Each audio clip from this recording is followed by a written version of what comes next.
하루 종일 같은 자세를 유지하거나 근육을 과도하게 긴장시키는 생활 습관은 어깨 통증을 유발하는 원인이 됩니다. 중년의 고질병이라는 어깨 통증, 어떻게 관리하고 예방해야 할지 이호우 통증의학과 전문의와 함께 자세히 살펴보도록 하겠습니다. 안녕하세요. 안녕하세요. 네. 어깨 통증에 대해서 이야기 나누기 전에 지난 경주 에이펙 현장에 통증의학과 전문의 한 분이 출몰했다고 들었는데요. 어떤 활동을 하셨는지 궁금한데 설명해 주실까요? 네, 우리나라에서 의사로는 유일하게 제가 초대를 받아서 정말 감사한 경험을 했는데요.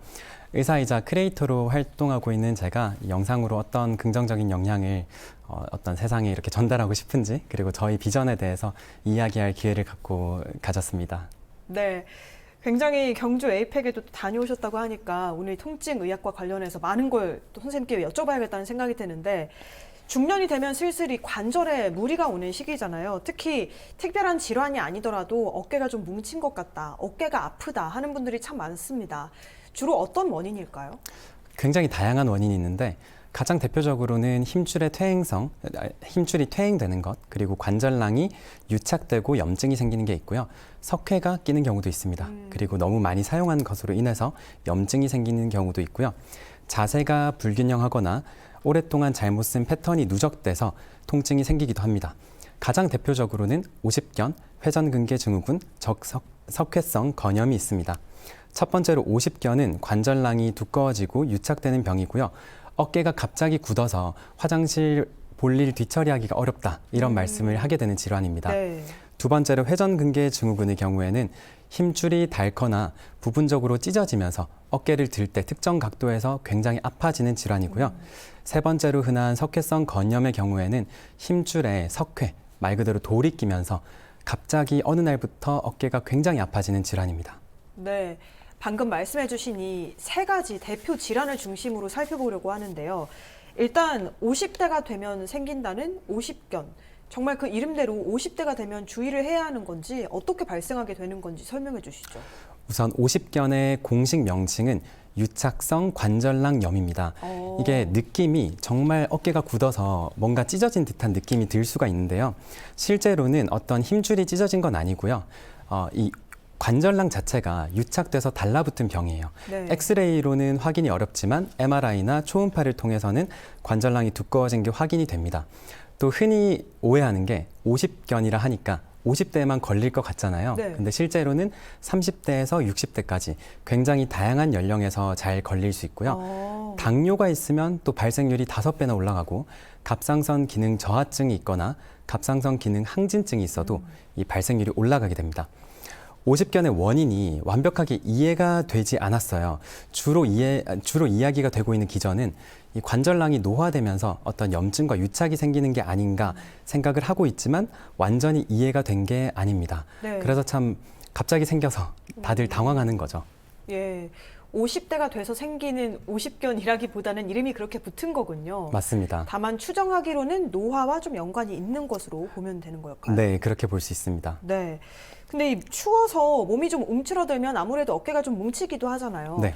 나도 혹시 벌써 오십견이 온 거 아닐까 하고 걱정하는 분들도 있으실 텐데, 오십견을 자가 진단할 수 있는 방법도 있을까요? 네, 대표적으로는 밤에 아파서 깬다. 네. 밤에 아프다. 이 야간통이 굉장히 대표적인 증상이고요. 두 번째로는 팔을 이렇게 뒤로 보내기가 힘들다. 뒷짐하기 어렵다. 이 두 가지가 굉장히 대표적인 증상입니다. 네. 이 외에도 팔을 들어 올리고 젖힐 때 삐끗하는 느낌이 들고 통증이 있다거나, 통증이 있다 없다를 반복하면서 점점 심해진다.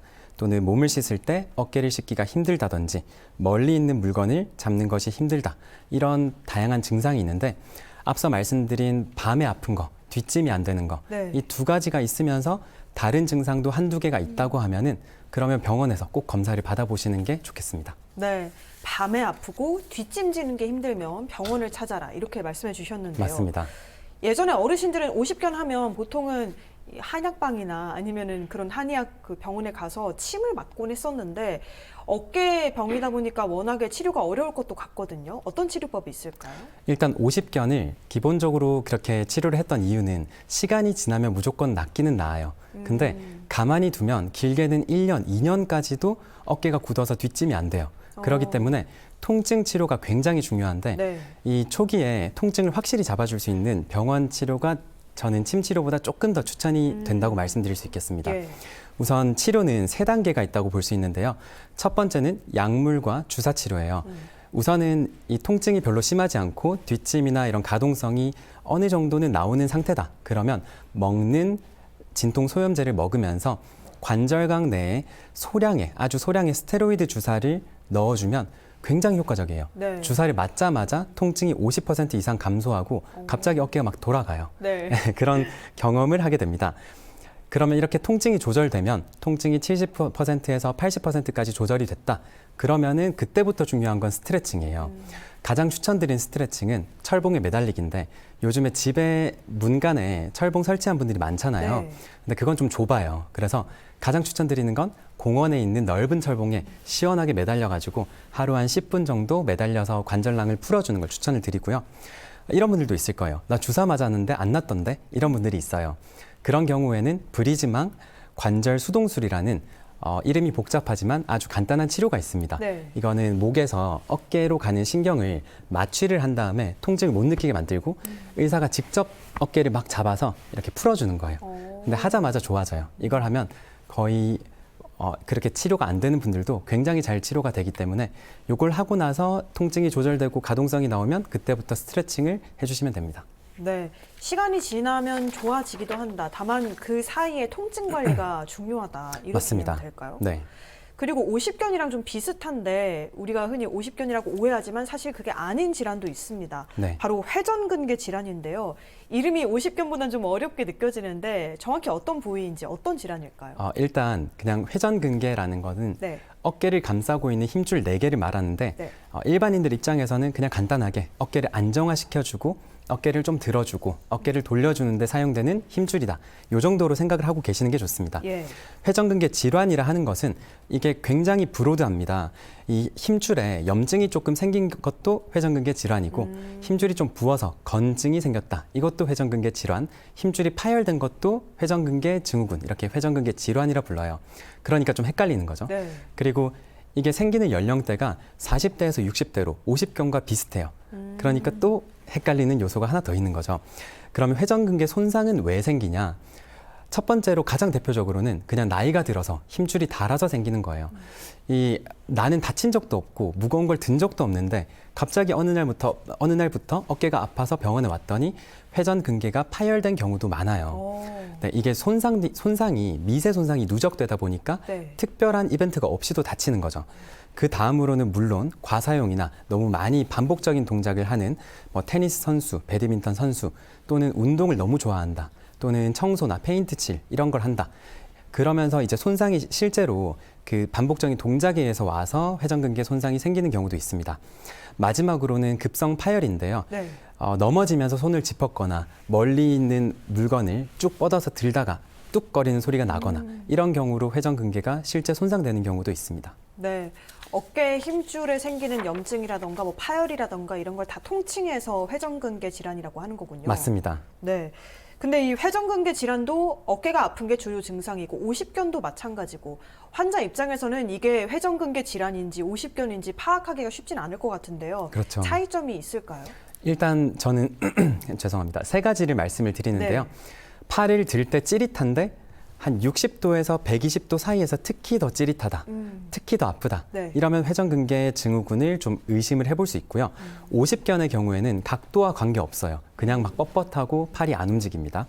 두 번째로는 통증이 주된 증상이에요. 네. 나 못 움직여서 힘들어요. 이런 분들은 주로 오십견이고요. 아파서 못 움직이겠어요. 이런 경우는 회전근개 질환을 좀 더 의심할 수 있겠습니다. 그리고 세 번째로 팔을 들고 버티는 힘이 약해져요. 네. 오십견은 이게 굳어서 안 움직이는 거지 힘이 빠지진 않거든요. 근데 회전근개 증후군의 경우에는 실제 힘줄에 손상이 생긴 거기 때문에 물건을 들고 있다 어느 순간 힘이 빠져서 툭 떨어진다든지 이런 증상이 생길 수 있는 게 특징입니다. 우선 합병증으로 또 말씀을 꼭 드려야 되는 거는 가만히 놔두면 회전근개 염증에서 시작된 것이 부분 파열로도 갈 수 있고 부분 파열이 전층 파열, 완전 파열까지도 갈 수 있다는 점이에요. 그리고 또 절대 놓치면 안 되는 게 2차성 오십견이에요. 이게 아파서 자꾸 안 움직이다 보니까 네. 관절낭이 유착돼서 오십견이 같이 와버리는 거죠. 그러면 회전근개 질환에다가 오십견이 오면 치료가 좀 더 까다로워집니다. 예. 앞서 50견은 시간이 지나면 좀 나아지기도 한다 이렇게 설명해 주셨고 운동법까지 알려주셨는데 회전근개 파열 같은 경우에는 말씀을 들어보면 좀 더 심각한 것 같기도 하고요. 그대로 두었을 때 나아지는 경우도 있을까요? 일단 회전근개 질환도 대부분 비수술적 치료를 먼저 한다는 걸 꼭 말씀을 드리고 싶어요. 네. 치료는 세 단계가 있다고 볼 수 있는데 첫 번째는 똑같이 약물과 주사 치료예요.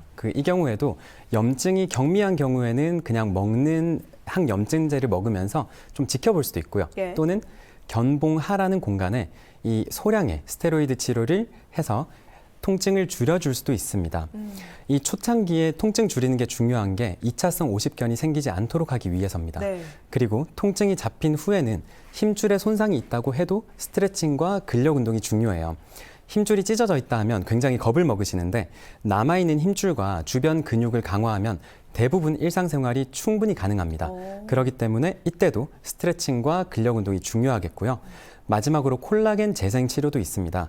콜라겐 성분이나 좀 재생을 도와주는 약물을 이 손상된 힘줄 주변에 초음파를 보면서 정확하게 주입하는 방법이에요. 네. 파열 범위가 적은 경우에는 이런 보존적인 치료만 해도 충분히 낫는 경우가 많고요.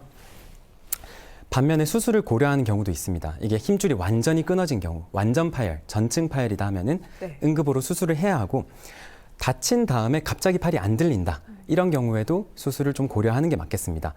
또 3달이나 6달 동안 비수술적 치료를 열심히 치료를 했는데도 안 낫는다. 이때도 수술을 고려하는 게 좋겠습니다. 네, 말씀 들어보니까 회전근개 질환일 경우에는 정말 병원을 빨리 찾는 게 관건일 것 같은데요. 아파서 손을 잘 못 들겠다 하시는 분들은 빨리 좀 상담을 받아보시면 좋겠습니다. 맞습니다.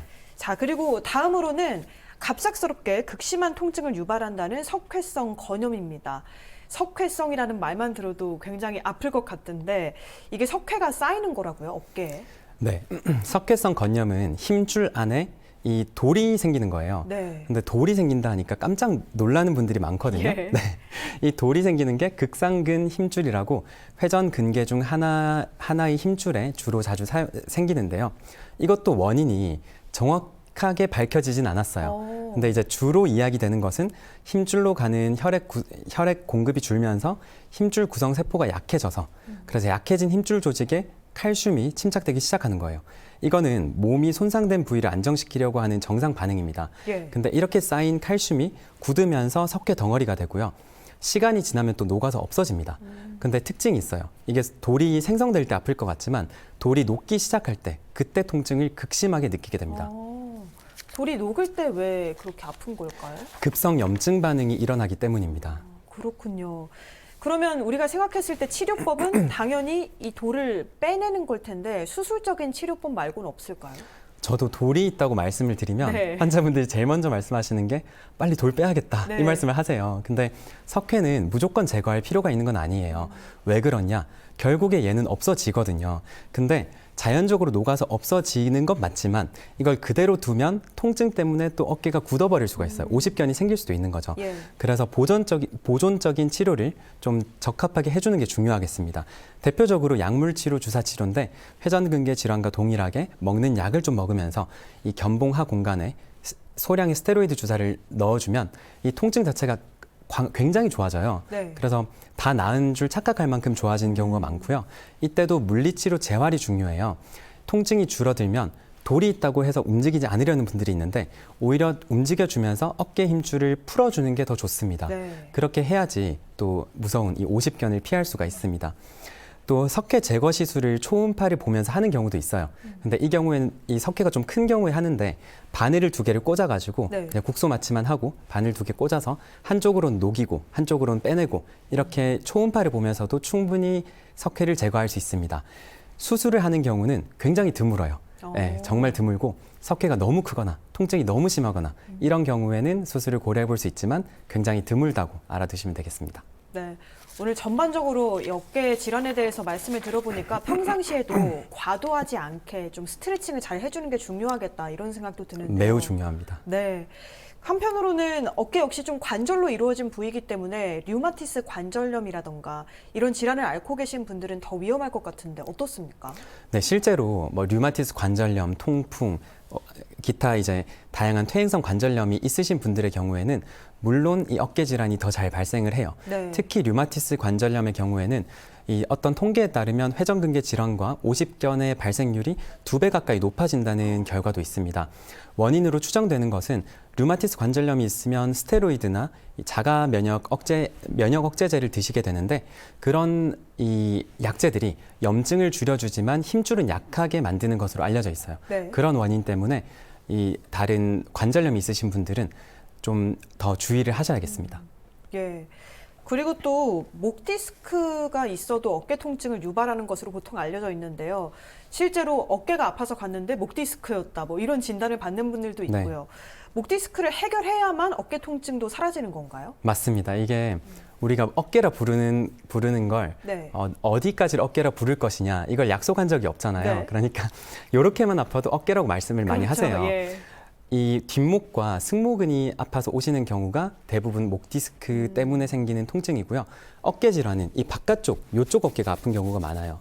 여기서 내려온다. 이런 게 이제 어깨 질환이고 뒷목부터 승모근이 더 아프다. 이런 경우는 오히려 목 디스크 질환인 경우가 더 많습니다. 네. 그리고 목 디스크의 경우에는 고개를 뒤로 하거나 아픈 쪽으로 돌리거나 이렇게 했을 때 악화가 되고 어깨를 움직인다고 악화되지 않는 특징이 있어요. 또 치료에서도 아까 어깨는 어깨 치료를 해야 되지만 네. 목 디스크는 목 디스크 치료를 해야 돼요.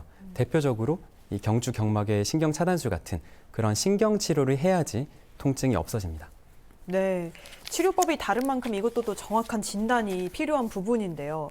그리고 어깨 하면 우리가 흔히 탈골도 많이 떠올리곤 합니다. 어린 아이들도 마찬가지고 특히 젊은 남성들이 운동하다가 다치는 경우도 굉장히 많잖아요.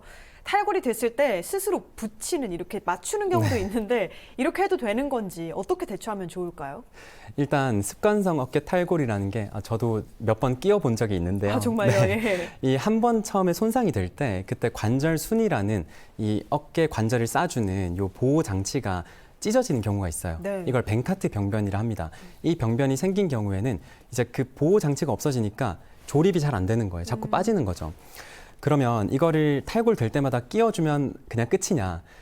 아닙니다. 이게 탈골 될 때마다 관절면도 닳고요. 네. 그리고 주변에 있는 회전근개도 손상되는 경우도 있고요. 그리고 관절순도 더 찢어지는 경우가 있어요. 네. 그러니까 이걸 끼워서 꼽았으니까 끝났다. 레고처럼 그런 게 아니고 이 꼽더라도 다시 이제 합병증이 더 발생될 위험이 높아집니다. 그리고 계속해서 이런 게 반복이 되면은 결국에 관절염, 어깨 관절염까지도 생길 수 있는 거죠. 네. 그러면 어떻게 대처를 해야 되냐? 우선 한 번만 빠진 적이 있다. 이러면은 어깨 안정화 운동을 하면서 재활 운동을 해주는 게 좋지만 두세 번 정도 반복이 된다. 그러면 수술을 정말 권유를 많이 드립니다. 특히 젊은 분들일수록 이게 굉장히 재발을 잘하고 그렇기 때문에 수술을 했을 때는 아주 확실하게 막을 수 있거든요. 네. 그래서 젊은 분일수록 오히려 더 수술을 빨리 하시라고 말씀을 드립니다. 네. 이런 탈골도 그냥 스스로 맞추고 다니시는 분들이 많은데 이런 오해가 참 많습니다. 어깨와 관련해서. 맞습니다. 그럼 이번에는 건강에 대한 잘못된 상식들 타파해 드리겠습니다. 어깨 통증에 대한 오해와 진실을 OX로 풀어봅니다. 일단 첫 번째 질문입니다. 요즘 날씨가 갑자기 추워졌는데요. 이렇게 추워지면 어깨 통증이 증가한다. O일까요? X일까요? O입니다. 이 오, 추운 날씨가 되면요. 관절낭도 더 잘 굳고요. 어깨 주변의 근육들도 잘 굳어 있어요. 그래서 어깨가 굉장히 잘 다칩니다. 네. 네. 움츠러드니까 더욱더 어깨 건강 신경 써야겠는데요. 그럼 다음 질문으로는 어깨 통증을 그냥 놔두면, 그냥 쉬면 나아지기도 한다. 이건 OX 중에 뭘까요? 세모입니다. 가벼운 염증이면 쉬면 좋아지지만 아까 네. 말씀드렸던 이 회전근개의 완전 파열이라든지 오십견이라든지 이런 질환의 경우에는 가만히 두면 큰일 나는 경우도 있습니다. 그래서 세모라고 말씀드리고 싶습니다. 예, 저희가 앞서 50견 이야기할 때 노화 얘기도 했었는데 그럼 다음 질문으로는요. 어깨 통증이 중년의 전유물은 아니다. 이건 OX 중 뭘까요? 이건 O입니다. 젊은 층에서도 운동하다가 어깨가 다치는 경우가 굉장히 흔하고요. 네. 또는 운동을 너무 안 해서 어깨가 앞으로 말려가지고 라운드 숄더 때문에 어깨 질환이 생기는 경우도 있어요. 그래서 O입니다.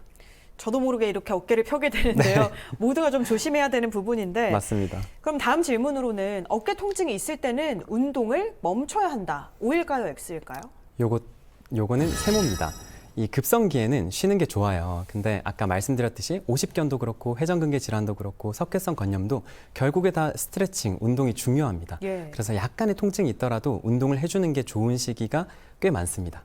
그럼 운동과 비슷하게 이번에는 어깨 마사지 이렇게 자주 하시거든요. 네. 이걸 자주 해주면 통증 치료에 도움이 된다. OX 뭘까요? X입니다. 이게 이렇게 주물러주면 이 통증 신호가 막 교란이 되면서 네. 일시적으로 시원할 수는 있어요. 근데 이게 근본적인 힘줄 문제나 관절 문제를 해결하는 게 아니기 때문에 일시적이라고 볼 수 있습니다. 그래서 네. X입니다.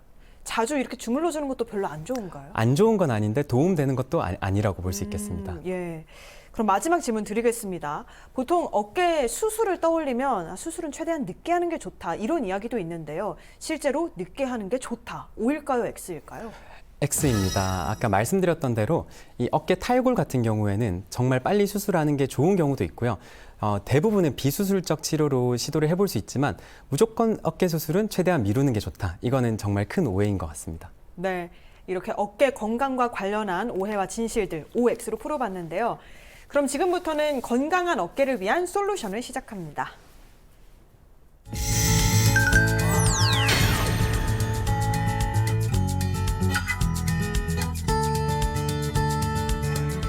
저희가 앞서서 운동, 이 치료법, 스트레칭이 가장 중요하다고 언급을 여러 차례 해주셨는데 이 자리에서 어깨 질환을 좀 예방할 수 있는 스트레칭이 있다면 한번 배워볼까요? 네, 우선 배경을 좀 설명드리고 싶어요. 네. 이게 라운드 숄더가 생겨서 어깨가 앞쪽으로 말리면 그럼 어깨 앞쪽 공간이 좁아지고 힘줄이 어깨 바로 위에 있는 이 견봉이라는 이 뼈에 자꾸 부딪혀요. 네. 그래서 라운드 숄더가 생길수록 어깨 질환의 발생률은 높아진다고 볼 수 있어요.